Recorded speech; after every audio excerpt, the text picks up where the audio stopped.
देखते जाइए हमारी शक्ति स्वाध्याय चंद्रका माह के 1386 दिन शुक्रवार तारीख 6 मार्च 2026। आज हमारे बीच में आदरणीय एन के नैब साहब, retired additional commissioner income tax है कानपुर से। आज आपका जो विषय है, how to live a balance life, part 71। संतुलित जीवन कैसे जिए, पार्ट 71। 100 का बिल्कुल जीवन संतुलित हो जाएगा। तो इस आशा से आदरणीय नैब साहब से निवेदन करते हैं कि आज का उद्बोधन जारी करा बहुत बहुत धन्यवाद आदरणीय रवि शर्मा जी। और आज का उद्बोधन प्रारंभ करने से पहले माँ गायत्री की आराधना, क्योंकि उनकी शक्ति से ही वाणी में हो जाता है, या शब्द आते हैं, भाव आते हैं, भावनाएं आती हैं, ताकत मिलती है।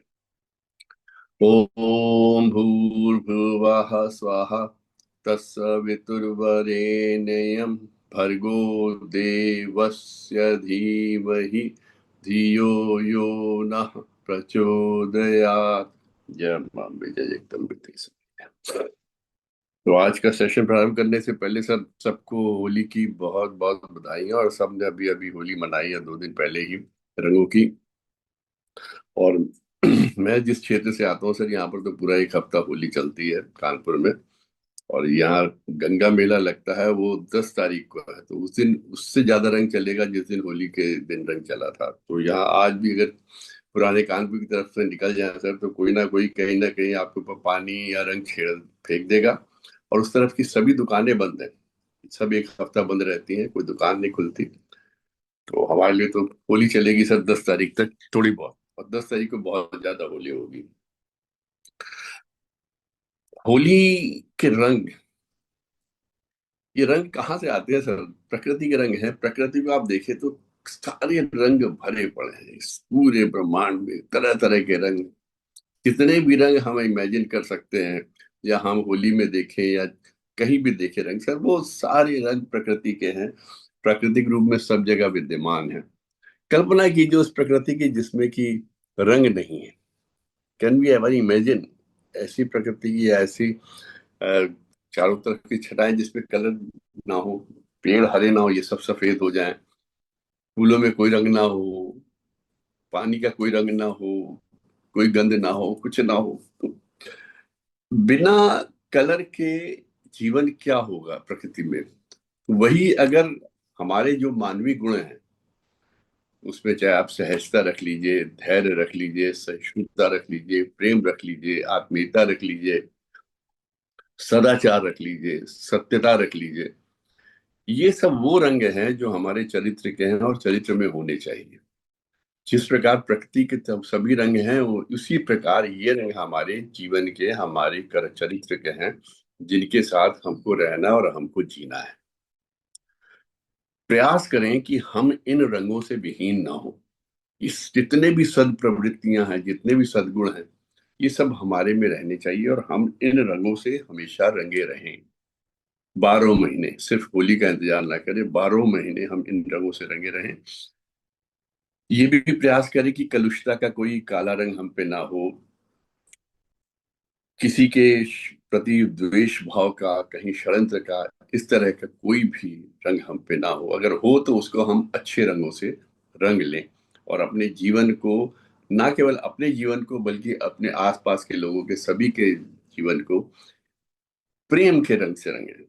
प्रेम के तरह तरह के रंग होते हैं, हर तरह का प्रेम। प्रभु के प्रति प्रेम, माता के प्रति प्रेम, पिता के प्रति प्रेम, भाई बहन के प्रति प्रेम, पत्नी के प्रति प्रेम, यार दोस्तों के प्रति प्रेम। उनको विभिन्न रंगों से, विभिन्न रंगों की छटाओं से रंग के रखें। तभी होली का जो सही उद्देश्य है हमारे जीवन में वो आता है। वैसे तो कहते हैं बुराई पर अच्छाई की जीत है, और उसका उल्लास मनाया जाता है। लेकिन अगर हम अपने अंदर की कलुषता को हटाकर, अपने अंदर की बुराई हटा के उसमें अच्छे सद्गुण डालते हैं, अच्छी चीजें डालते हैं, अच्छे गुणों का अपने अंदर प्रादुर्भाव होते हैं, तो वो भी सर एक होली है। उस होली को हमको अवश्य मनाना है। दूसरी बात, आज सर सुबह सुबह हमारे एक आपके भी हैं गाजियाबाद से ही, उन्होंने कुछ कोट्स भेज दी कि आज आप इस पे बोलिएगा डिस्कशन के लिए। उन्होंने कहा कि फॉर योर टूडेज डिस्कशन। तो बड़ा अच्छा लगा कि अगर किसी के पास मैसेज आता है उसके बाद, तो वो चाहते हैं कि वो कुछ कोट्स उनको देखा जाए, उसके ऊपर बोला जाए, तो उन्होंने बड़ा सुंदर सा एक कोट भेजा कि there are no great limits to growth because there are no limits of human intelligence, imagination and wonder. सत्य यही है कि हमारे आप हमने जितनी प्रगति कर ली है सर, जीवन में आज तक जितनी प्रगति कर ली है, उस प्रगति का कोई, आप कभी देखिए कहाँ थे, किस जगह से चले थे जब हम पहिए को भी नहीं जानते थे, और अब मोटर गाड़ियों पे दौड़ते हुए पहियों, कहाँ बैलगाड़ी से फिर घोड़ा गाड़ी करते, साइकिल रिक्शा करते करते हवाई जहाजों पे घूम रहे हैं। ये सब हमारी इमेजिनेशन के साथ है। जिस तरह से हमारी सोच की कोई लिमिट नहीं है, हम जो इमेजिन कर लें, हमने पहले भी एक बार कहा कि इस प्रकृति में सब कुछ विद्यमान है, और मनुष्य जो सोचता है, जो इमेजिन कर सकता है, किसी भी तरह का इमेजिनेशन कर ले, वो उसको बना सकता है। क्योंकि इमेजिनेशन तभी आती है जब उसमें बनने की स्थिति होती है। आज की तारीख में जैसे एआई की बहुत बात हो रही है, एआई भी तो आदमी की ही तो उपज है, हम ही ने तो बनाया एआई।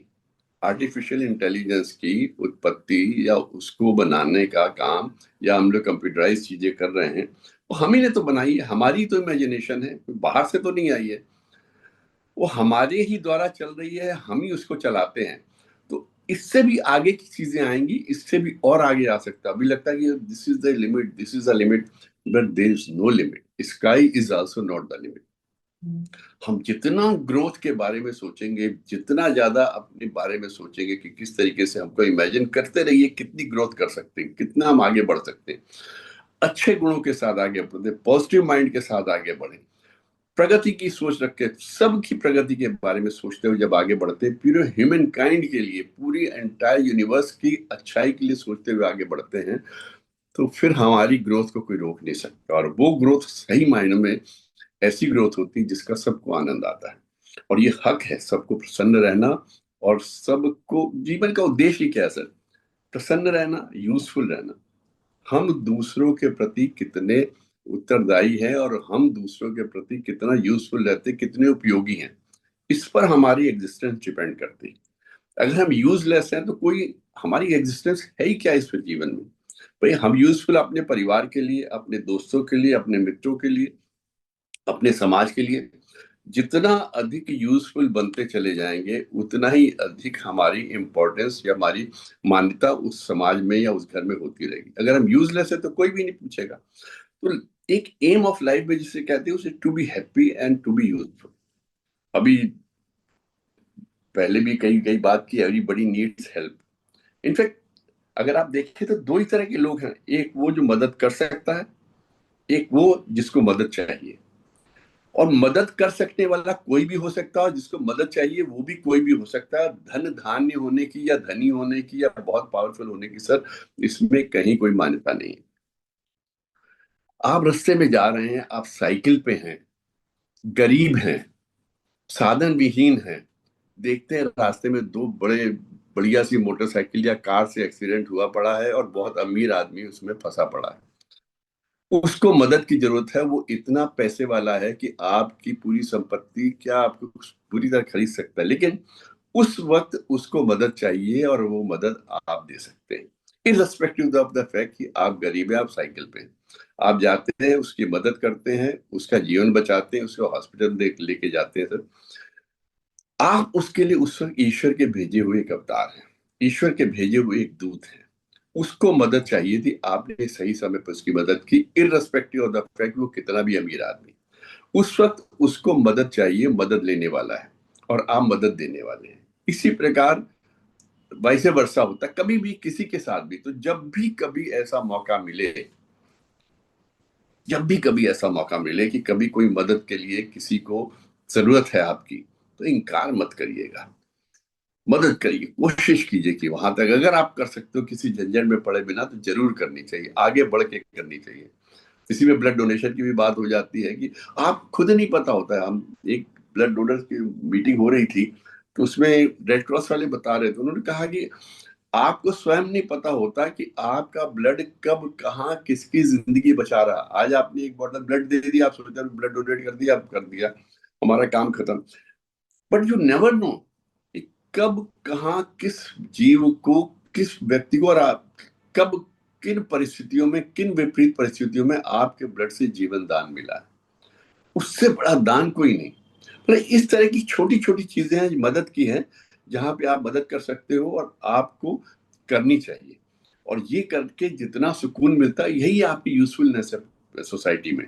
जितने आप उपयोगी बनेंगे उतनी आपकी मान्यता होगी, उतना ही ये जो इस यूनिवर्स में आपकी एग्जिस्टेंस है उसका रीजन उतना ही ज्यादा यूजफुल होगा। आप यहाँ क्यों आए हैं, इस जीवन में क्यों आए हैं, इस प्रकृति ने क्यों आपको बुलाया है, इस यहाँ धरती पे क्यों भेजा है, इन चीजों के लिए आप यूजफुल रहिए। आप सिर्फ अपना अपना अपना अपना मेरा मेरा नहीं देखेंगे। खुश रहिए, दूसरों की मदद कीजिए, जहां जरूरत हो मदद की, यूजफुल बनिए। देखिए, पानी बहता है, उसको आप नहीं रोक सकते। आप बहते पानी को रोकेंगे, वो अपना दूसरा रास्ता बना लेगा, वो कहीं ना कहीं से बह जाएगा, वो पत्थरों में भी रास्ता बना लेता है।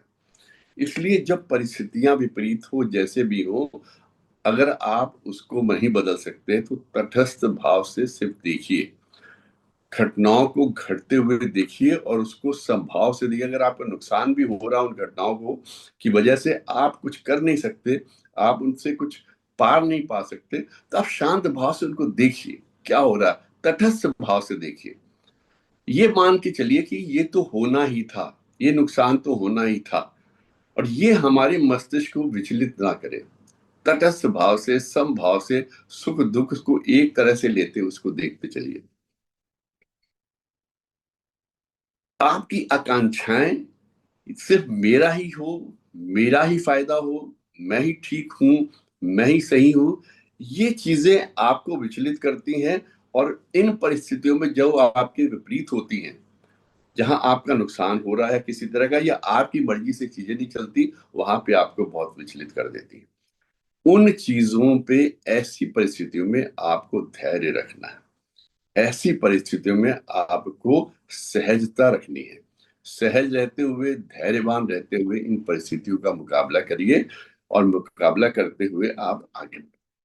जो नुकसान हो गया, जिसको आप वापस नहीं ला सकते, उसको स्वीकार कीजिए। इसमें बड़ी सुंदर सी कहानी मैं सुन रहा था कि एक धनी आदमी था, उसको अपने फ्रेंड की 25th एनिवर्सरी में जाना था, उसकी गाड़ी खराब हो गई। वो रात के 10 बजे रोड के ऊपर खड़ा था कि किसी तरीके वहां पहुंचे। तो बड़ी मुश्किल से एक रिक्शा वाला मिला, उसने रिक्शे पे बैठ के कहा कि मेरे को वहां तक पहुंचा दो। तो रिक्शा वाला अपना गाना ना गाता रहा, देखो कितने पैसे लोगे, उसने कहा सब 50 रुपए का, मैं तो 500 रुपए दूंगा, तुम थोड़ा जल्दी पहुंचा दो, मुझे देर हो रही।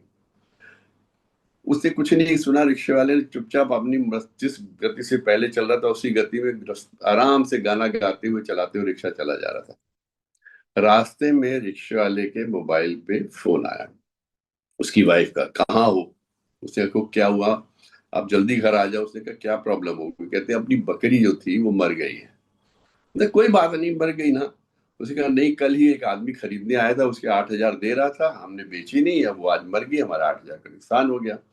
उससे आप परेशान ना हुआ, वो मर गई है, 8,000 रुपए का नुकसान कोई नुकसान नहीं, हम लोग नहीं बेचा, कोई बात नहीं, तुम आराम से शांति से रहो, मैं आधे घंटे में पहुंच रहा हूँ, तुम लोग के लिए रास्ते से जलेबी और दूसरी 2-3 समोसे जलेबी लेके घर पहुंच रहा हूँ। क्या क्या शांत बात, फिर वो अपने मस्ती में गाना गाते हुए रिक्शा चला रहा था। ये आदमी बैठा पीछे सोच रहा है कि मैंने इसको 50 रुपए की जगह 500 रुपए दिए का लालच दिया कि तुम जल्दी पहुंचा दो, तब भी इसकी स्पीड नहीं बढ़ रही, ये अपनी मस्ती में गुनगुनाता जा रहा है। इसकी वाइफ ने बताया कि 8,000 रुपए का नुकसान हो गया, ये आदमी 8,000 रुपए महीने नहीं कमा पाता होगा, एक झटके में नुकसान हो गया, इसके ऊपर कोई असर नहीं पड़ रहा। कैसा आदमी है ये। तो जब वो पहुंचा वहां पे अपने डेस्टिनेशन के पास, तो उसने उससे पूछा कि तुम्हारी तुम्हारी पत्नी का फोन आया, तुम्हारा 8,000 रुपए का नुकसान हो गया और तुम पे कोई असर ही नहीं। कहता साहब, जिस स्थिति को बदला नहीं जा सकता, अगर मैं दुखी हो जाऊंगा अभी, मेरा 8,000 का नुकसान हो गया, तो क्या मेरी बकरी जिंदा हो जाएगी। जिसको हम सुधार नहीं सकते, जो नुकसान हो गया वो हो गया, उसको स्वीकार करिए, उसको मैं स्वीकार करूंगा। उसने कहा ठीक है, लेकिन तुमसे मैंने कहा कि मैं तुम्हें 50 की जगह 500 रुपए दूंगा, तब भी तुमने अपनी स्पीड नहीं बढ़ाई। कहता साहब क्या करेंगे, मुझे अपनी मस्ती में जीना आता है। जीवन को इसी तरीके लेना चाहिए। जबरदस्ती हाय हाय करके पैसे बहुत ज्यादा कमा के मैं कर क्या लूंगा? जहां तक मेरा जीवन है बड़े आराम से चल रहा है। छोटे मोटे नुकसान जब भी किसी तरह का होता, अगर हो गया, मैं उस पर कुछ नहीं कर सकता, तो मैं उसको दिल पे भी नहीं लेता, दिमाग में भी नहीं लेता, अपनी मंथर गति से चलता जाता हूँ। और जहां तक बच्चों के लिए आप कहते हो कि कमा के रख जाओ, उनके लिए कुछ करना, तो बच्चों को मैंने इस तरह के संस्कार दिए कि कम में भी चल जाए, कम में भी वो अपना, मैं जो मेरी लिमिट्स है मैं उसी में उनके साथ रहता हूँ, उन्हीं में उनको पाल पोस के बड़ा कर रहा हूँ। बाकी मैं जितना भी छोड़ के चला जाऊंगा, जितना भी कर जाऊंगा बच्चों के लिए, वो कम ही रहेगा। उनको मैं, चिड़िया जैसी होती है ना, अपने बच्चों को उड़ने की शिक्षा देती है, उस हिसाब से मैंने उनको बनाया कि वो अपनी गति से अब जीवन को जिए। मैं कुछ भी कर जाऊंगा, उनके लिए वो कम ही रहेगा। इसलिए मुझे मस्ती में, क्योंकि एक ये जिंदगी दोबारा नहीं आनी, मैं पुरानी चीजों को लेके बैठा रहूंगा तो सिर्फ सिर्फ परेशान रहूंगा और कुछ नहीं रहूंगा। इतनी बड़ी सीख उसको लगा कि एक रिक्शे वाले ने मेरे को दे दी। मैं लाखों रुपए महीने के कमाता हूँ, 10-20 हजार का भी कहीं कोई नुकसान होता तो कितना उद्वेलित हो जाता हूँ। ये रिक्शा तेज नहीं चला रहा था तो मुझे कितना फ्रस्ट्रेशन हो रहा था, मेरी गाड़ी खराब हो गई थी, मुझे कितने फ्रस्ट्रेशन में चल रहा था, कितना ज्यादा इरिटेशन हो रहा था मेरे को, मैंने अपना शरीर खराब कर रहा था, दिमाग खराब कर रहा था, टेंशन में इतना चला रहा था कि वो पार्टी में लेट हो जाऊंगा। ये अपनी मस्ती में, इसकी बकरी भी मर गई, घर में प्रॉब्लम है, वाइफ इतनी एंग्जाइटी में, इसको कोई फर्क नहीं पड़ता। तो सच ये है कि हम अपनी जिंदगी को किस तरह से जीना चाहते हैं। कमियों को लेके रोना चाहते हैं, नुकसान को लेके रोते रहना चाहते हैं, या जो बीत गया सो बीत गया, जिसको हम ठीक नहीं कर सकते उसके अभाव में जीना सीखें। अभाव, अभाव एक ऐसा शब्द है जो नकारात्मक है, और आप जितना अभाव के बारे में सोचेंगे उतना ही आप में कमियां दिखनी शुरू हो जाएंगी। मेरे पास ये नहीं, मेरे पास ये नहीं, मेरे पास ये नहीं। अभाव की जब बात करते हैं तो हम उन सब चीजों को गिनना शुरू कर देते हैं जो हमारे पास नहीं है। जब अभाव की बात करते हैं तो हमारे पास जो है हम उस तरफ देखते ही नहीं, हमारी दृष्टिकोण ही उस तरफ चला जाता है जिसकी, जिस चीज की कमी हमारे पास होती है। अगर अभाव को देखना शुरू करेंगे तो हमारे पास जो है उनको हम इंजॉय ही नहीं कर सकते। और ऐसा कौन सा शख्स है, ऐसी कौन सी शख्सियत है इस जीवन में, इस दुनिया में, इस संसार में, जिसके जिसको हर चीज प्राप्त हो गई? एक चीज प्राप्त होती है तो दूसरे का भाव हो जाता है, दूसरी प्राप्त होती है तो तीसरे का भाव शुरू महसूस होने होता है, तीसरी चीज प्राप्त हुई, थोड़े दिन उसको एंजॉय किया, फिर चौथी चीज के लिए भागने लगता है कि अब मुझे ये चाहिए, अब मुझे ये चाहिए, अब मुझे ये चाहिए। अभाव एक ऐसी चीज है जो लगातार बनी रहती है हमारे जीवन में, क्योंकि हमारी आकांक्षाएं समाप्त नहीं। जो चीज आज हम चाहते हैं, हमको ये मिल जाए, ये मिल जाए, ये मिल जाए, वो सब मिलने के बाद जब हम उनका सुख भोग लेते हैं तो हमें दूसरी चीजों का अभाव प्रतीत होने लगता है, नई नई चीजों की तरफ जाना चाहते हैं। तो अभाव एक ऐसा नकारात्मक शब्द है जो हमको जीने नहीं देता, चैन से नहीं जीने देता। हमें चाहिए कि हम इस अभाव शब्द को अपने जीवन से हटाएं। हमें सिर्फ उन सब चीजों की तरफ देखना है जो हमारे जीवन में है। हमको उन सब कुछ चीजों को देखना है जो हमको प्राप्त है, हमारे हाथ में है, और उन एक एक चीज को एंजॉय करना है, क्योंकि ईश्वर ने वो हमको दी है। परिवार दिया है, परिवार के साथ सुख शांति के साथ रहने के लिए, प्रसन्नता के साथ रहने के लिए। बच्चे दिए हैं प्रसन्नता के साथ रहने के लिए। घर दिया है, छत दी है, खाने को भोजन दिया है, रहने को अच्छे कपड़े दिए हैं, पहनने के लिए अच्छे कपड़े दिए हैं। इन सब का उपभोग करें ना, उसको एंजॉय करें ना। जरूरी है कि हमें ब्रांडेड चीज ही चाहिए? आज अच्छे कपड़े दिए हैं हमें पहनने के लिए, लेकिन ब्रांडेड नहीं है तो हम उसका अभाव है। अगर ब्रांडेड हमारे पास कहना चाहिए बेल्ट नहीं है, ब्रांडेड हमारे पास वैलेट बॉक्स नहीं है, तो उसका अभाव करेंगे। तो अभाव कभी समाप्त नहीं होता, ये हमारे जीवन में साथ साथ चलने वाली चीज है। हम कहाँ से परिवर्तन कर सकते हैं? सिर्फ अपने दृष्टिकोण से। अगर हम अपने दृष्टिकोण को परिवर्तित कर लें कि जो हमारे पास है वही हमको चाहिए था, और अगर कुछ और चाहिए तो हमें उसके लिए पुरुषार्थ करना है, अपने लिए और ज्यादा रास्ते बनाने हैं और ताकत लगानी है और चीजों को इंतजाम करना है, तो उसके लिए हमें प्रयास करने हैं, पुरुषार्थ करने हैं। लेकिन अभाव में नहीं जीना है। ये अभाव का भाव ही हमारे में हीनता लेके आता है। हम दूसरों को देख के परेशान होते हैं, दूसरों को देख के अपने आप को कमतर महसूस करते हैं। इसलिए अभाव का शब्द अपने जीवन से निकाल दें। किसी के पास किसी चीज का अभाव नहीं है। इस संसार में सब चीजें ईश्वर ने प्रचुर मात्रा में दी रखी, और सबके लिए दे रखी हैं। ये पूरा ब्रह्मांड सबके रहने के लिए है, सिर्फ मनुष्य नहीं, सभी जीव जंतुओं के लिए, और किसी के लिए कोई अभाव नहीं। सबको रहना है, यहाँ पे सबके लिए प्रचुर मात्रा में उपलब्ध है। बस हमको पुरुषार्थ करते हुए उनको प्राप्त करना है, और जितना पुरुषार्थ हम कर पाएंगे वही हमारे भाग्य का निर्धारण करेगा। हमारे आज के कर्म, हमारे आज का पुरुषार्थ ही हमारे भविष्य का निर्माण करता है। हम आज कैसी सोच रखते हैं, किस तरह के कर्म करते हैं, किस तरह का पुरुषार्थ करते हैं, कितनी ताकत लगा रहे हैं, कितना मेहनत कर रहे हैं, उससे हमारे हमारे भविष्य का निर्माण होता है। कहते हैं ना, भविष्य बड़ा अनिश्चित होता है। अनिश्चितता हमारे कर्मों से होती है। जब हम गलत कर्म करते हैं, गलत भावनाएं रख के कर्म करते हैं, तो हम हमेशा डरते रहेंगे। लेकिन अगर हम सत्य की राह पे चलेंगे, सच्चाई की राह पे चलेंगे, सत्य बोलेंगे, किसी के साथ छल कपट नहीं करेंगे, किसी के साथ किसी का बुरा नहीं चाहेंगे, किसी को नुकसान पहुंचाने का प्रयास नहीं करेंगे, तो फिर हमारा भविष्य क्यों खराब होगा? फिर हमारे विरुद्ध हमारा समय क्यों जाएगा?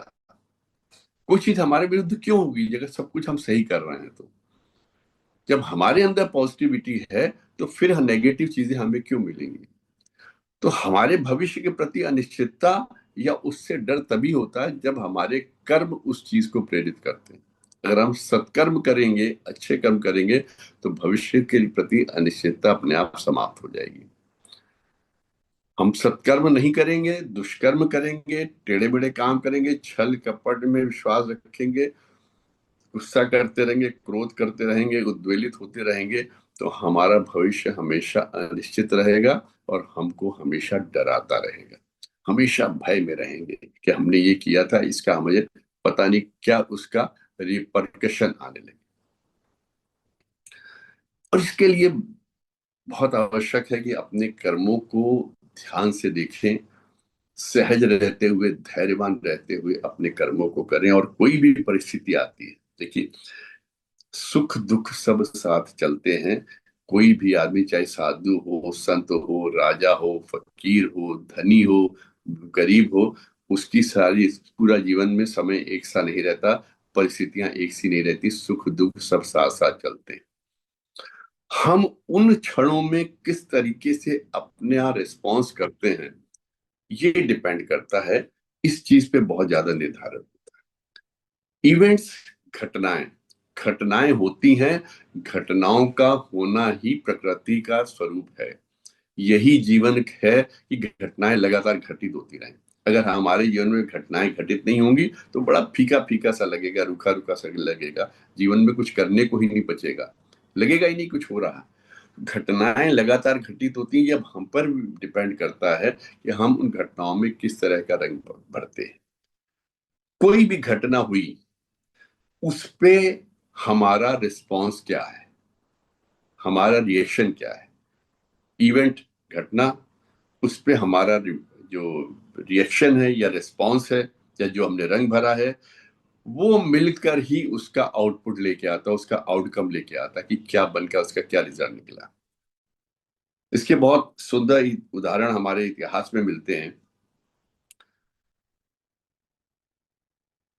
शूर्पणखा रावण के पास गई और कहा कि देखो भाई, मेरी नाक काट दी।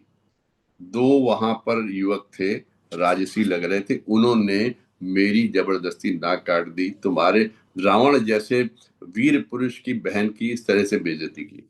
रावण को क्रोध आ गया, उसका रिस्पॉन्स एकदम से क्रोध में आया। उसने कहा, अरे उसने तुम्हारे साथ ये किया है, मैं उनके कुल का नाश कर दूंगा। ये उसका रिस्पॉन्स था। और उसका क्या आउटकम हुआ? रावण के अपने कुल का नाश हो गया। रावण ये भी पूछ सकता था कि तुम उन युवकों के पास क्यों गई थी, तुम्हारी उनसे क्या बात हुई थी, वहां क्या घटित हुआ, तुम्हारा काम क्या था उनके पास जाने का, या तुमने ऐसा क्या कह दिया जिसकी वजह से उन्होंने तुम्हारे नाक कान काट दिए। पूछ सकता था, उसे नहीं पूछा। उसने कहा, मैं उनके कुल का नाश कर दूंगा, उसने मेरी बहन के साथ ये किया है। समाप्त हो गया, कुल का विनाश हो गया। उसने इमीडिएट रिएक्ट किया, बिना कुछ जाने, बिना कुछ समझे। ऐसी आप महाभारत में देखिए, द्रौपदी ने दुर्योधन से कहा, जब वो पानी में एकदम से उसके महल में गया था, तो पानी इस तरह का महल था कि जब जहाँ जमीन थी वो पानी लग रही थी, जहाँ पानी था वहां जमीन लग रही थी। पानी में डूब पैर चला गया, डूबने लगा। तो द्रौपदी ने हंस के मजाक उड़ाया कि अंधे का बेटा अंधा। उस पे दुर्योधन ने कहा, ठीक है मैं देख लूंगा। और उसने, उसके बाद चीरहरण की बात हुई। उसके बाद फिर पूरा महाभारत हो गई, पूरे कुल का विनाश हो गया। यही दुर्योधन अगर उसको थोड़े से बैलेंस माइंड्स के साथ, संतुलित मस्तिष्क के साथ कहना चाहूंगा, देखता और ये कह देता, ठीक है भाभी, आपने कह तो दिया है, लेकिन इस तरह से आपको कहना नहीं चाहिए था। आपके महल की सुंदरता इस तरह से है, ये मैं भी नहीं पहचान पाया, बात वही खत्म हो जाती। लेकिन वो उसको दिल में लेके बैठा, उसका रिस्पॉन्स जो था, मैं देख लूंगा, उसने चीर हड़क किया, उसके बाद पूरा पूरे कुल का विनाश हो गया। यही अगर हम रिस्पॉन्स थोड़े ठंडे दिमाग के साथ और परिस्थितियों को स्वीकार करते हुए करें, तो कहां से कहां पहुंचा जा सकता है। अब यही देखिए एक रिस्पॉन्स भगवान राम का। कैकेयी जो सौतेली माँ थी, और जो भगवान राम को सबसे ज्यादा प्रेम करती थी, भगवान राम उन्हीं के पास जाके खेलते थे जब छोटे थे। उन्होंने कहा कि कल से तुमको 14 साल के लिए वनवास जाना है। भगवान राम ने कुछ नहीं कहा, कोई रिस्पॉन्स नहीं, कोई रिएक्शन नहीं, कुछ नहीं। उन्होंने यही कहा, माते स्वीकार है, ये पिताजी का आदेश है, आपका आदेश है, मेरे लिए शिरोधार्य है। उन्होंने स्वीकार किया और 14 साल के लिए वनवास चले गए। वनवास से जब लौटे हैं, तो वो जो राजा राम थे वो भगवान राम बन के लौटे। एक उनका रिस्पॉन्स था। तो ये हम लोगों पे डिपेंड करता है कि हम किसी भी घटना के प्रति, किसी भी परिस्थिति के प्रति अपना किस तरह का रिस्पॉन्स रखते हैं। अगर हमारा रिस्पॉन्स सधा हुआ है, संभला हुआ है, स्वीकारता के साथ है, गलतियों को स्वीकार करते हुए है, अगर हम में कोई कमी है उनको स्वीकार करते हुए रिस्पॉन्स है, तो उससे बढ़िया कोई रिस्पॉन्स नहीं हो सकता। लेकिन अगर हमने इस तरीके से रिएक्ट किया कि हमारी तो गलती कोई है ही नहीं, अहंकार के वशीभूत होकर अगर हम करते हैं अपना रिस्पॉन्स, अहंकार के वशीभूत होकर अगर हम जवाब देते हैं, अहंकार के वशीभूत होकर कि हमसे तो कोई गलती हो ही नहीं सकती, मैं गलत कर दूं, वो अहम के साथ करते हैं, तो वो फिर हमारे विनाश का कारण बनती है। तो ये हम पे डिपेंड करता है कि हर होने वाली घटना, जीवन है तो घटनाएं घटित होंगी, अगर घटनाएं घटित नहीं हो रही तो जीवन नहीं, मृत हो गए। तो जब तक जीवन है तब तक घटनाएं, कोई ना कोई घटना होती रहेगी, तरह तरह के लोग मिलते रहेंगे। अब उन परिस्थितियों में, उन घटनाओं में, या उन लोगों के साथ हमारा किस तरह का व्यवहार रहेगा, उन घटनाओं में हमारा किस तरह का रिस्पॉन्स रहेगा, इस पे हमारे आने वाला भविष्य निर्धारित होता है। हम प्रयास करें कि हमारा रिस्पॉन्स बहुत संतुलित हो, समझदारी भरा हो। कुछ भी कहने से पहले एक लंबी सांस लें, सोचें कि इसने जो कहा है, इसका हमारे ऊपर क्या असर होना है, या क्या असर होना चाहिए, क्या ये सत्य कह रहा है जो इसने कहा है। अगर हम इसको अपने मन में ले लेते हैं तो उसका क्या प्रभाव हो सकता है। अगर हम उसके ऊपर रिस्पॉन्स करेंगे तो उसका क्या असर होगा। अगर इन चीजों को एक लंबी सांस भर के सोचे समझे, उसके बाद अगर कुछ बोले और ना बोले, तो उससे बहुत बढ़िया कोई बात ही नहीं है।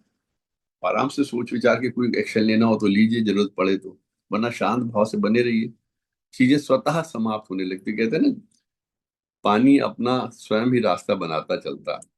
जब आपके हाथ में परिस्थितियों को मोड़ना ना हो, तो पानी को बहते हुए देखिए तटस्थ भाव से। वो अपने आप उसको जहां जाना है वो जाएगा ही।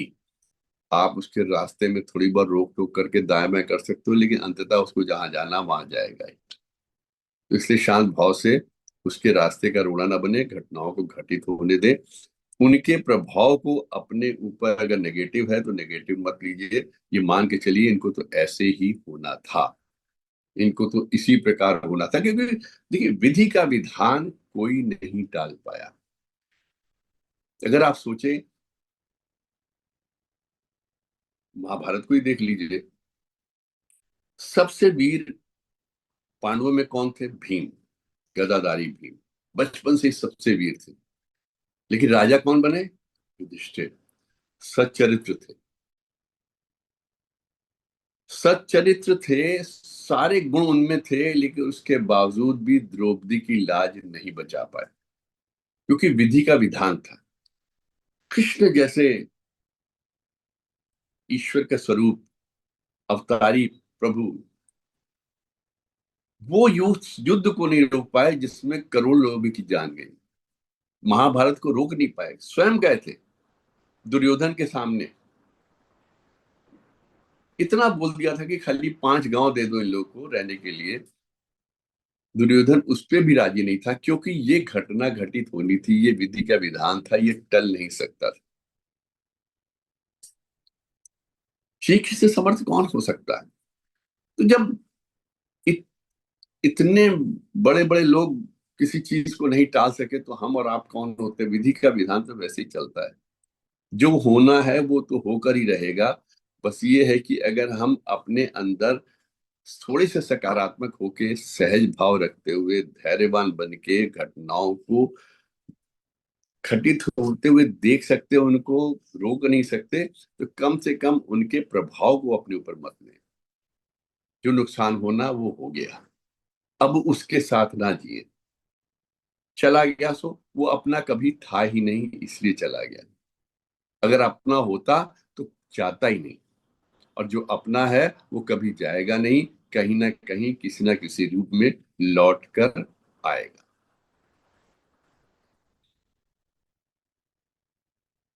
चिंता करने से क्या लाभ है? कोई लाभ नहीं। किसी तरह की चिंता लाए नहीं, चिंतन करें। जब हम चिंता करने लगते हैं तो हमारे अंदर का जो बल है, जो प्राकृतिक बल है, सौम्यता का बल है, वो समाप्त होने लगता है। कितनी चिंता कर लेंगे, कितना हम इन चीजों के लिए परेशान हो लेंगे, उससे कोई फायदा है क्या? सिवाय इससे है कि हम अपने आप को छीण करते हुए चले जाते हैं, अपने स्वयं का नुकसान करते हुए चले जाते हैं, अपना ही नुकसान करते हैं चिंता करने से। ईश्वर ने जिस तरह से जैसे हमको रखा उसमें मस्त रहे, पुरुषार्थ करते रहे प्रगति के लिए, लोगों की मदद करने के लिए, अपने परिवार की, परिवार के बाद पहले अपनी, फिर परिवार की, फिर परिवार के साथ समाज की। जितनी मदद कर सके उसके लिए करें। चिंता करनी करते रहेंगे कि ये होगा नहीं होगा, वो होगा नहीं, कुछ नहीं हो सकता। उसके स्थान पे चिंतन करें। अगर कोई समस्या आ गई है तो उसको कैसे सुलझाया जा सकता है, उसका चिंतन करें। उसका चिंतन करते हुए उस समस्या को सुलझाने के लिए समाधान की खोज करें। देखिए, चिंता किस तरीके से आदमी को छीड़ करती है, इसमें एक पंचतंत्र की कहानी है। एक गांव था, उसमें एक लड़का अपना पहलवानी करता था, और मंदिर के पास ही खाट पे सोता था। तो जो भी मंदिर में आता था उसको खाने पीने की चीजें दे देते थे। गांव वाले बड़े खुश रहते थे कि हमारे गांव का बड़ा पहलवान है। आते जाते सबको अपनी पहलवानी दिखाया करता था। तो उसको दूध वगैरह खूब पिलाया। वो अपना, उसका काम ही सिर्फ ये था कि जो भी खाना पीना, मिठाई ठाई मिली, दूध दूध मिला, पिया, दिन भर दंड बैठक की, सोया। सामने हनुमान जी का मंदिर है, वहां जाके माथा टेका, हनुमान चालीसा सबके साथ मिलके गाया, फिर आके सो गया। उसको कोई चिंता ही नहीं थी। गांव वाले उसकी पूरी केयर करते थे, कि दूर दूर तक उसका नाम था कि बहुत बड़े पहलवान है। और उससे कई इनाम भी जीते थे गांव के लिए, तो गांव वाले उसकी बड़ी इज्जत करते थे। लेकिन उसी गांव का जो मुखिया था या जो राजा था, मेन हेड था, वो जब निकलता था वहां से अपने हाथी पे, तो वो शरारत में जो पहलवान था उसकी पूंछ पकड़ लेता था, खींच देता था। जब वो पूंछ पकड़ लेते हाथी की तो हाथी आगे नहीं बढ़ पाता था। राजा बड़ा परेशान, उसको वहां निकलने में परेशानी, कहते मैं जब निकलता है मेरी बेइज्जती कर देता है। तो उसने अपने दरबार में संत जी से, एक अपने जो साधु जी थे उनसे पूछा कि इसका क्या इलाज है, इसको किस तरीके से किया। उन्होंने कहा आप मेरे पे छोड़ दीजिए, उसको आप बुला लीजिए दरबार में। उन्होंने उसको बुलाया, साधु जी ने उससे बात की। उन संत पुरुष ने उसे कहा कि देखो तुम इस तरीके से पड़े रहते हो मंदिर के सामने, आज तो तुम जवान हो, शरीर में ताकत है, सब तुम्हारी केयर करते हैं, पहलवान पहलवान करके करते हैं। ये 5 साल 10 साल बाद जब तुम बूढ़े हो जाओगे या बुजुर्ग हो जाओगे या थोड़ा शरीर से क्षीण हो जाएगा, तब तुम्हें कौन पूछेगा, कौन तुम्हें दूध और मिठाइयां ला के देगा, तुम किसी के काम के नहीं रह जाएंगे। इसलिए कुछ काम धंधा करो। उसने कहा मुझे तो कुछ काम धंधा आता ही नहीं।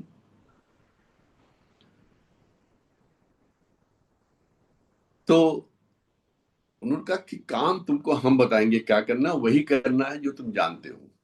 बस तुम रोजाना मंदिर में सवेरे 6 बजे दीपक को बुझा देना और शाम को 6 बजे जला देना। ठीक 6 बजे शाम को दीपक जलाना, सुबह 6 बजे बुझा देना।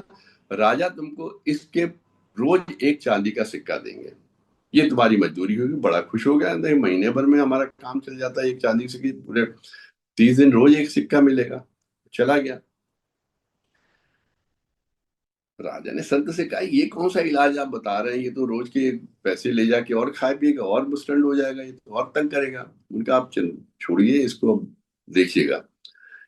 1 महीने तक राजा उस रास्ते से नहीं गया। 1 महीने बाद जब निकला तो पहलवान ने देखा और फिर वो आ गया मस्ती में, उसने राजा के हाथी की जो पूंछ पकड़ी, खींचने लगा। लेकिन उस दिन हाथी को रोकने की बजाय हाथी ही उस पहलवान को घसीटता हुआ ले गया और उसके चोट वोट लग गई। तो राजा ने संत से पूछा आपने ऐसा क्या कर दिया जो 1 महीने के अंदर वो जो था उसका बल ही समाप्त हो गया। तो उन्होंने कहा कुछ नहीं राजा, मैंने इसको चिंता में डाल दिया। अब ये रोज चिंता ये करता है कि शाम को 6 बजे मुझे दीपक जलाना है। सबसे पूछता देखो 6 तो नहीं बज गया, देखो 6 तो नहीं बज गया, देखो 6 तो नहीं बज गया। और सुबह 6 बजे उठकर ये दीपक बुझाने के लिए बार बार रात भर सो नहीं पाता है कि कहीं 6 ना बज जाए, कहीं 6 ना बज जाए, मेरी ड्यूटी है, मुझे करना है। तो अभी तक ये जो आराम की जिंदगी जी रहा था, मैंने उसमें चिंता भर दी और इसका बल क्षीण हो गया। यही हम लोग करते हैं, अननेसेसरी की चिंताओं में घिरे रहते हैं, अननेसेसरी की परेशानियां अपने ऊपर ओढ़ते हैं, मोल लेते हैं, सोचते हैं ऐसा ना हो जाए वैसा ना हो जाए। वो सारी सिर्फ कल्पनाएं हैं। आपकी जितनी चिंताएं हैं, जितनी अनिश्चितताएं हैं भविष्य के प्रति, वो सिर्फ आपकी अपनी कल्पनाएं हैं, क्योंकि वो घटित तो हुई नहीं है, भविष्य भी घटित हुआ नहीं है। उन कल्पनाओं की वजह से आप चिंता में रहते हो और वो चिंता जो है आपको अंदर ही अंदर कमजोर करते हैं, गलाती है। और गला देने से आप क्षीण होते चले जाते हो। शरीर भी कमजोर होता है, मन मस्तिष्क भी कमजोर होता है, आप कमजोर पड़ते चले जाते हो। तो इसलिए चिंता छोड़कर हमको चिंतन करना है, अच्छे कर्म करें ताकि हमारा भविष्य सुनिश्चित रहे। और चिंतन, अगर कोई समस्या आ गई है तो उसके समाधान हेतु चिंतन करें ताकि हम उसका कोई ना कोई समाधान निकाल सकें। अब एक प्रश्न पिछले दिनों उठा था कि पात्र क्या होता है और अपात्र क्या होता है जिस वक्त हम किसी को भिक्षा देते हैं। डिस्कशन हुआ था। कई बार जिस वक्त हम जाते हैं, भिखारी मांगता है तो हम पैसे दे दीजिए, 5 रुपए 10 रुपए, आजकल इससे कम तो कोई लेता भी नहीं है। तो हमारे मन में एक भाव आता है कि इस पैसे का ये करेगा क्या, कहीं शराब तो नहीं पी लेगा, कोई नशा तो नहीं कर लेगा, कोई सिगरेट तो नहीं पिएगा, कि बीड़ी तो नहीं पी लेगा। उस शंका के रह चलते हम लोग कभी तो उसको भिक्षा दे देते हैं और कभी हम नहीं देते, ये सोच के कि ये शक्ल से शराबी लग रहा है, इसको हमको भिक्षा नहीं, ये जाएगा जाके ठेके में दारू पिएगा। हाँ, पर आप ये सोचिए, हम लोग इस जीवन में आए हैं, इस संसार में आए हैं, हमको आज तक जो भी प्राप्त है कहीं से तो मिला है, किसी ने तो दिया है। उस ईश्वर ने हमको आज इतना साधन संपन्न बनाया कि कोई हमसे मांग रहा है।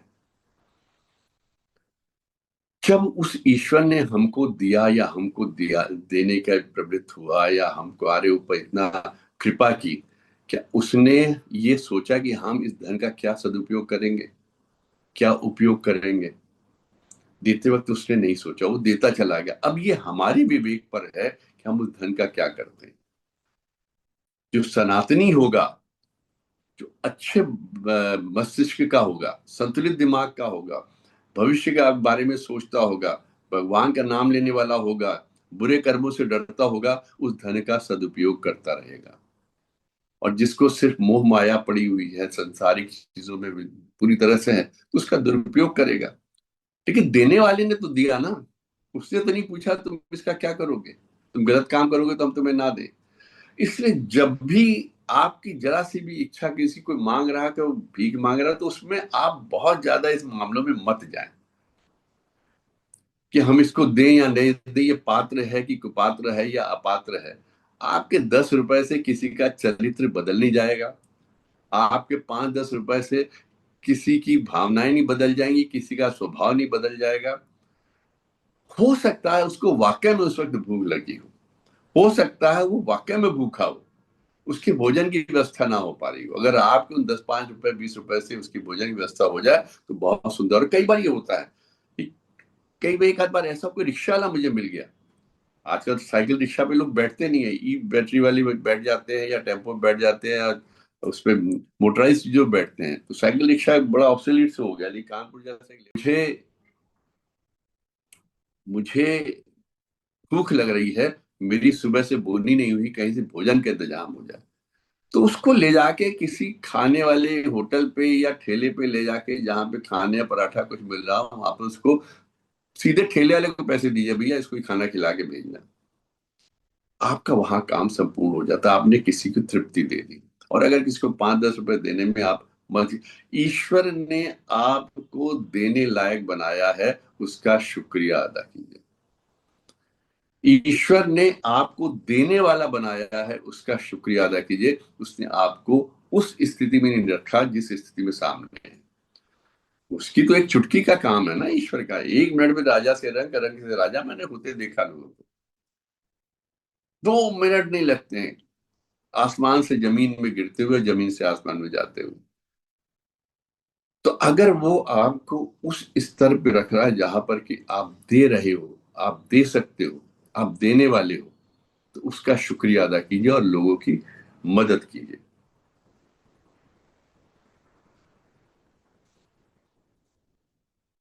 इससे सुंदर कार्य कोई नहीं हो सकता। बाकी तो वही है कि कब कहाँ कौन सा विवेक हमारा जागृत होता है, कब कहाँ किन परिस्थितियों में हम किस तरीके से रिएक्ट करते हैं। कभी कभी किसी को देख के गुस्सा आ जाता है, हम भड़बड़ा देते हैं, उसको डांट देते हैं, भगा देते हैं, हट शराबी किसमें। इन सब चीजों में मत पड़िए, मत पड़िए। आप अगर किसी की मदद कर सकते हैं और करने की इच्छा है तो अवश्य करें, लेकिन बिल्कुल मन नहीं कर रहा हो तो मत करिए। अंतिम बात कर रहा हूं थोड़ी सिविक सेंस की। अक्सर आपने देखा होगा कि अपने देश में थोड़ी सी, अपने क्या, अपनी सोसाइटी में, नॉट देश मैं नहीं कहूंगा, सोसाइटी कहिए, अपने घर के अंदर हम चाहते हैं कि हर तरह की सफाई रहे। अपने घर के अंदर हम चाहते हैं कि अगर कोई बाहर से आदमी आ रहा है, अपने जूते चप्पल बाहर उतारे और उसके बाद घर के अंदर प्रवेश करे। अपने घर के अंदर हम चाहते हैं हमारा फर्श साफ रहे, हमारी दीवारें साफ रहें, हमारा पूरा फर्नीचर साफ रहे। और जैसे ही हम घर से बाहर निकलते हैं, कि घर का सिविक सेंस हम घर पर ही उतार के चले जाते हैं। चलती हुई गाड़ी से बोतल बॉटल फेंक देनी, खाए हुए के बाद रैपर्स वगैरह फेंक देने, इररिस्पेक्टिव ऑफ द फैक्ट कि पीछे कोई आ रहा है उसको लग ना जाए, इन सब चीजों से बिल्कुल से। कहीं भी थूक देना, कहीं भी गंदगी कर देना, कहीं भी कूड़ा फेंक देना, रास्ते में चल रहे हैं तो मोबाइल में जोर जोर से बातें कर रहे हैं, गाने ऊंची आवाज में मोबाइल पे सुन रहे हैं, ये हमारी, कहना चाहिए हमारे उस चीज को बताता है कि हमारा पालन पोषण कैसे हुआ है, हमारे संस्कारों को बताता है, हमारे सिविक सेंस को बताता है। इसको हमें सुधारना होगा। जब तक हम ये, आप खुद ही देखिए, वही एक आदमी जो एयरपोर्ट पे जाता है तो ढूंढता है कि कहीं उसको डस्टबिन मिल जाए तो उसमें जाके सामान, गंदगी फेंक दे, कूड़ा फेंक दे। और वही रोड के ऊपर निकलता है या रेलवे स्टेशन पे जाएगा, किसी भी कोने में जाके फेंक दिया। तो ये चीजें जो अपने घर में कितने कूड़े में जाके वो डस्टबिन रखा होगा उसमें फेंकेगा, इधर उधर नहीं फेंकेगा। तो ये जो सिविक सेंस हम लोग घर में रखते हैं या ऐसी जगह पे जहाँ पे कि रेस्ट्रिक्शंस रहती रखते हैं, ये हमारे जीवन का हिस्सा नहीं बन पाते। अगर वो हमारे जीवन का हिस्सा बने 24 घंटे के लिए, तो हम रोड के ऊपर या रेलवे स्टेशन पे या और भी कहीं जगह पे पब्लिक प्लेसेस पे गंदगी नहीं फैलाएं या इस तरह की हरकतें ना करें जैसे की जाती है। इसके लिए, और कई बार अच्छा लगता है हम लोग को कि देखो हम नियम तोड़ रहे हैं, हमने नियम तोड़ दिया, हमने सरकारी, ये महापालिका के सारे नियमों को तोड़ के हमने चीजों को किया, तो उसमें ग्लोरीफाई महसूस करते हैं, कंधे चौड़े हो जाते हैं, सीना चौड़ा हो जाता है कि हमने बहुत बड़ा काम किया। इन सब से बचना है।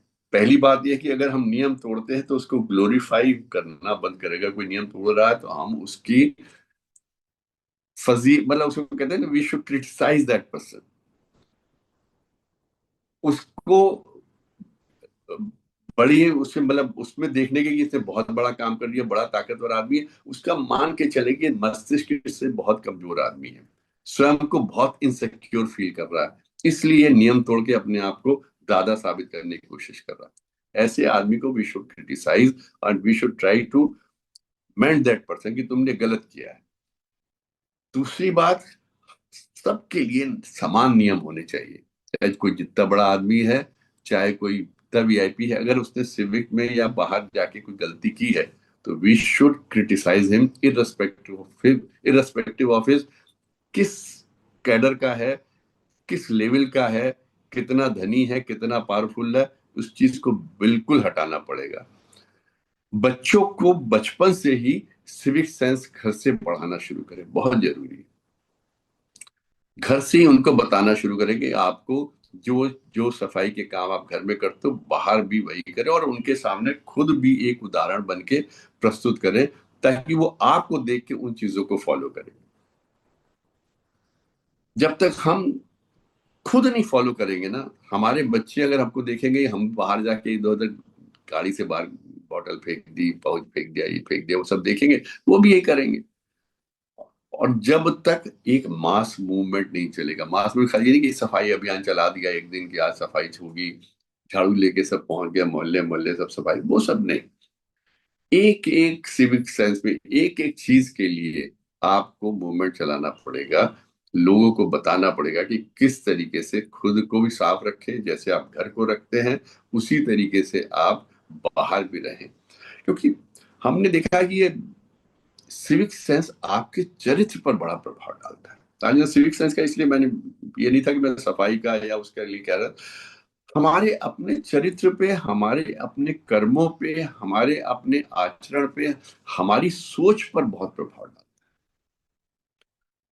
अगर हम अपने आप को नियंत्रित करके चल रहे हैं, घर में जैसे नियंत्रित करते हैं अपने आप को, अपने ऑफिस में नियंत्रित करते हैं, वर्किंग प्लेस पे नियंत्रित करते हैं, अगर हम घर के बाहर और ऑफिस के बाहर भी अपने जो दिन भर हम इधर उधर घूमते हैं या कहीं जाते हैं रास्ते चलते हुए स्वयं को नियंत्रित करना सीख जाते हैं, तो आप समझ लीजिए कि आपका अपने ऊपर नियंत्रण है। लेकिन जहां हमको आजादी मिली, जो मैं जिस चीज पे मैं आना चाह रहा था, जहां हमको जरा सी आजादी मिली, जगह ना सांस लेने भर की जगह मिली, वहीं हम अपने अपना अंदर का काला स्वरूप दिखा दिया। वो आपकी असलियत है, उसको बदलना बहुत जरूरी है। सिविक सेंस का मतलब आपको अपने चरित्र में आमूल चूल परिवर्तन करना है, और जब तक इन छोटी छोटी चीजों में हम अपने आप को नहीं बदलेंगे तब तक हमारी वो चीजें ना हैबिट में आ पाएंगी, और जब तक हम अपनी हैबिट में नहीं लाएंगे उन चीजों को तब तक हमारी थॉट प्रोसेस नहीं बनेगी, हमारा करेक्टर नहीं बनेगा। जब तक हमारा करेक्टर इन चीजों पे नहीं जाएगा, बाकी चीजों पे भी हमारा कैरेक्टर, हमारा चरित्र खराब होता चला जाएगा। इसलिए स्वयं को सुधारें, छोटी छोटी बातों से सुधारना शुरू करें। सफाई अभियान या सफाई की चीजों से, घर में जिस तरीके रहते हैं, कहीं गंदगी नहीं फैलाते, इसी तरीके से बाहर भी हम अपने आप पे नियंत्रण रखना सीखें। मन को नियंत्रित रखें, अपने हाथ पैरों पर नियंत्रित रखें, जरा जरा सी बातों में उलझे नहीं। लोगों को सामने जिस वक्त जैसे होता है ना, जोर से आप मोबाइल नहीं बजाना, जोर से बात नहीं करनी, एक नियंत्रण रखना, अपने आप पे कंट्रोल रखना। जब हम ये कंट्रोल रखना सीख जाएंगे तो आप मान के चलिए कि आपका बेहतर संतुलन हो जाएगा, जीवन का संतुलन वही बन जाएगा। मतलब आप पूरे 24 घंटे आपका अपने आप पे अगर नियंत्रण हो गया, तो इसका मतलब कि आप एक सुंदर चरित्र के व्यक्ति हो गए। आप उस चरित्र के आदमी नहीं रह जाएंगे जिसको जब कहीं मौका मिल गया गलत काम करने का तो वो वहां उसने गलती कर दी, भाग के गलती कर दी कि कोई देख नहीं रहा, इस वक्त ये कर दो, या यहाँ पे सब करें इसलिए हम भी गलत कर दें। वो चरित्र समाप्त हो जाएगा। अपने आप को 24 घंटे के लिए नियंत्रित रखें, अपने भावनाओं पे काबू रखें, अपने आप पे नियंत्रण रखें, और सदैव ईश्वर के प्रति समर्पित रहें। आज का उद्बोधन में लगता हो गया, समय हो गया। आपने मेरे को ध्यान से सुना। अगर मैं कोई गलती की हो तो उसके लिए क्षमा। आप सबका बहुत बहुत धन्यवाद। बहुत बहुत धन्यवाद अनिल साहब। आपने कोई गलती नहीं करी, इसलिए हम आपको क्षमा नहीं कर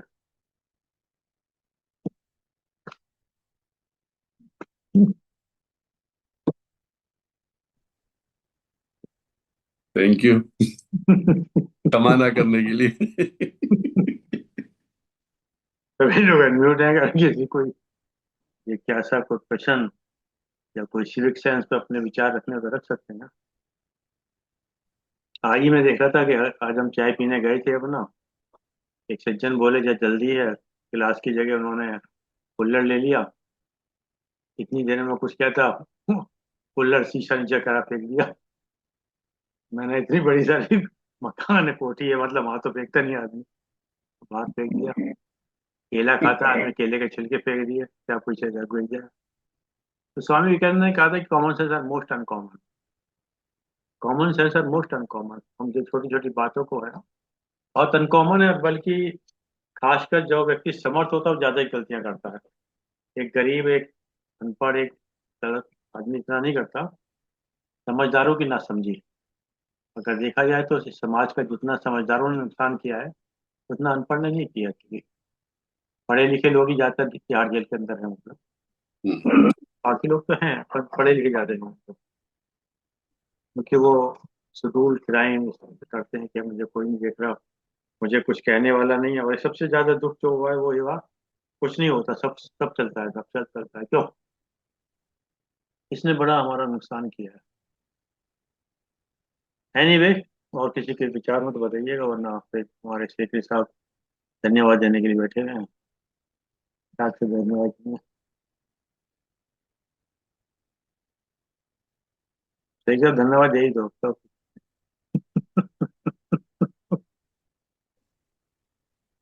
सर्वप्रथम धन्यवाद शर्मा जी, बहुत बहुत धन्यवाद आपका।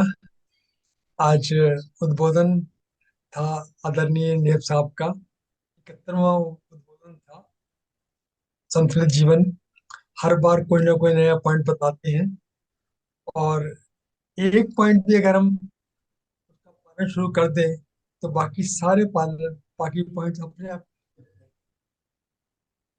बहुत ही बढ़िया। मतलब कि सबसे बड़ी बात ये है कि जब भी नेब साहब का, अपने आप को बहुत हल्का महसूस करता हूँ, क्योंकि ये जो मतलब कि लाइफ का जो असूल बताते हैं, वो इतने हल्के कर देते हैं इंसान को, उसका सर का भार कम हो जाता है। इतने जबरदस्त पॉइंट्स बताते हैं। बहुत कुछ इन्होंने बोल दिया, और आपने भी संक्षिप्त में कह ही दिया है कि जो सच्चाई है। फिर भी हम पूरी पूरी कोशिश करेंगे कि जो आपने पॉइंट बताए हैं स्वयं का नियंत्रण करने के लिए कोशिश करेंगे, जरूर कोशिश करेंगे, क्योंकि हमारा मकसद ही यही है, अपने आप को सुधार करते हैं। इसलिए आज के उद्बोधन के लिए सहृदय धन्यवाद, बहुत ही बहुत धन्यवाद। और उम्मीद करते हैं आगे बहुत बहुत धन्यवाद आदरणीय कृषक साहब, बहुत बहुत धन्यवाद आदरणीय अंकित साहब, आपने समय निकाल समय दिया, हम आपके आभारी हैं। और जूम के लोग का विशेष रूप से धन्यवाद कि उन्होंने समय निकाल समय दिया। जैसा कि एक तो 3 वारों के साथ अपनी बात समाप्त करते हैं। आज का विचार, ज्यादा सोचना विष के समान होता है। ज्यादा सोचना विष के समान होता है, इसलिए उतना ही सोचें जिसमें जीवन में मिठास बनी रहे। इसलिए उतना ही सोचें जिससे जीवन में मिठास बनी रहे। ज्यादा सोचेंगे तो पोस्टमार्टम करना पड़ता है, पोस्टमार्टम ना करें। लोग अक्सर कहते हैं कि अभी तो पूरी जिंदगी पड़ी है। जी लोग अक्सर कहते हैं कि अभी तो पूरी जिंदगी पड़ी है, परंतु प्रत्येक क्षण जी लेना ही जिंदगी है। जी प्रत्येक क्षण जी लेना ही जिंदगी है। व्यक्ति की सोच अगर दूषित है तो वह सोच हर क्षण उसकी आत्महत्या करती है। यस।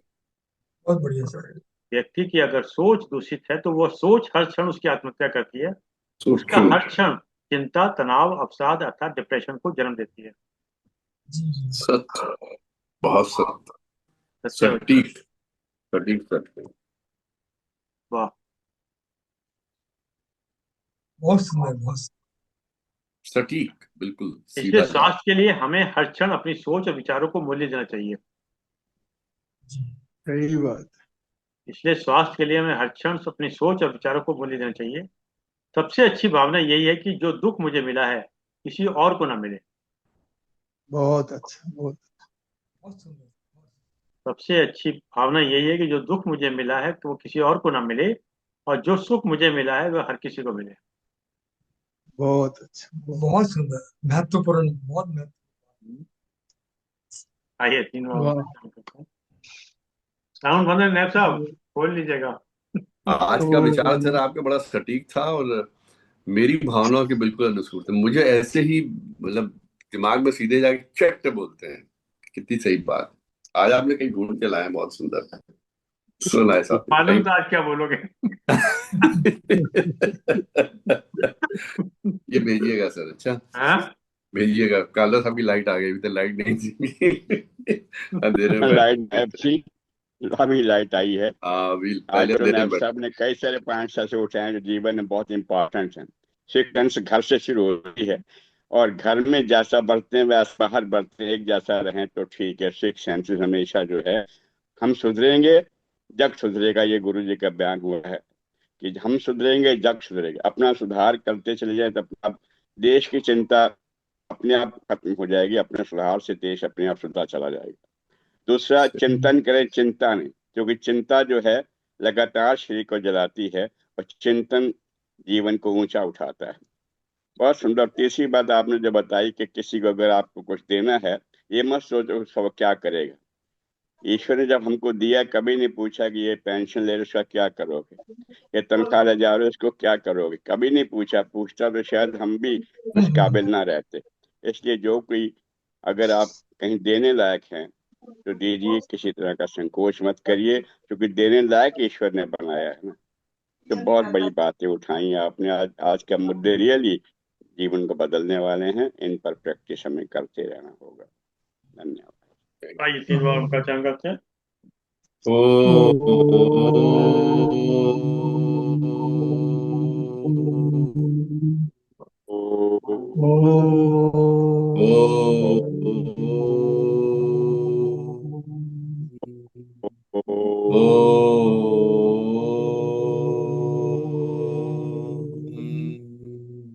शांति, शांति, शांति, शांति। शांति, सबको प्रणाम। शांति, प्रणाम। सबका बहुत बहुत प्रणाम। धन्यवाद। शांति